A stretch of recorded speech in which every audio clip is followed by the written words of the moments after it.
Good morning. My name is Ben Waddell, and I'm here with my partner Aaron Lindstrom. We both work at IFS as key account managers. We're excited to be at day 2 of the American Manufacturing Summit.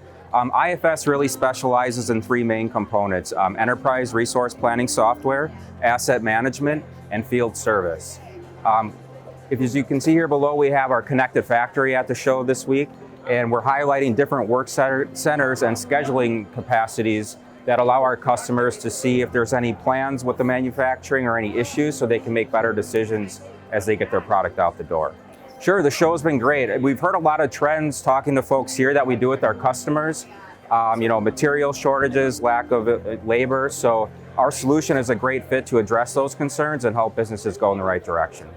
One thing that I really like about it is having those scheduled one-on-one meetings to have a real scheduled conference or scheduled conversation that we're going through and have those intimate conversations, which you don't get at every trade show. So it's really unique in that situation to have those personal conversations.